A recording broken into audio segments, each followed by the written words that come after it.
දැන් ඔය ගෙවල් වල කේන්ති ගන්න කට්ටිය කල්පනා කරන්න ඕන හොඳ.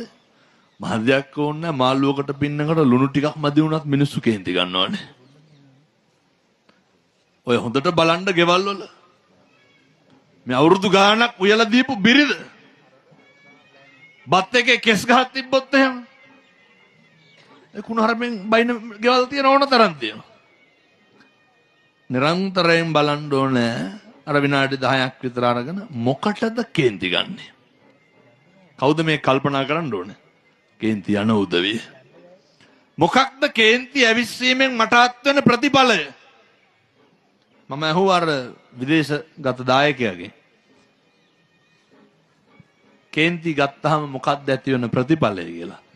ඒ මිනිස්සයාටම කියවුණා හාමුදුරනේ ප්‍රියතමයෝ නැති වෙනවා කියලා. අපිට කේන්ති ඇවිස්සෙන්න නේ කේන්ති යනවා නම් කමක් නැහැ එනවනේ වෙන්නේ. කේන්ති ඇති වෙන්න අපෙන් ඈත් වෙන්නේ අපෙන් නැති වෙන්නේ කවුද? අපේ ප්‍රියතමයෝ අපිට නැති වෙනවා. අපේ ප්‍රියතමයෝ අපි කරෙහි තියෙන ආදරය නැති වෙනවා ගෞරවය විතරක් ඉතුරු වෙනවා. එනිසා මතක තියාගන්න මිනිස්සෙකුට ජීවත් වෙන්න ගෞරවය විතරක් නෙමෙයි ආදරයක් තියෙන්න ඕනේ. ගෙවල් ගොඩක් දෙමව්පියොන්ට අම්මට තාත්තන්ට ආදරය කියන එක නැති වෙලා ගෞරවය විතරක් ඉතුරු වෙලා තියෙනවා. කේන්ති ඇතිවීම තුලින් වෙන්නේ අර මගේ කියන මගේ ආදරණීය මිනිස්සු ටික මට නැති වෙන එක. අපිට කවදාවත් කඩවල් දිහා නිකන් ඉන්නකොට කේන්ති යනවද? කේන්ති යන්නේ නැහැ.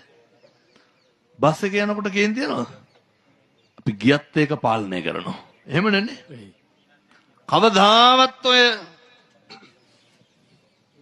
නේ නිකන් පන්දන් මේ මළුවට ඇවිල්ලා ඉන්නවනේ. එහෙම ඉඳගෙන හිටියට කේන්ති යනවද නැහැ? ගෙදර ඉන්නකොට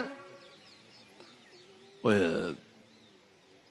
බලන නාට්‍ය කතා වෙනස් වුණොත් එහෙම ටීවී එකේ කේන්ති ගන්නවා.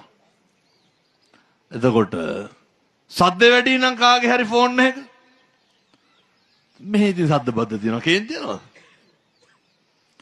මිනිස්සු ඇවිස්සෙන්නෙම අර අපේම කියන කට්ටියත් එක්ක විතරයි. ඒක හරි පාඩුයි අපිට. ඒක හරි බාල වැඩක්. පුරුදු වෙන්න. ප්‍රියතමයෝ ඉන්න තැන කවදාවත් කේන්ති ඇති කරගන්න එපා. ඉතුරු වෙන්නේ කලකිරීම විතරයි.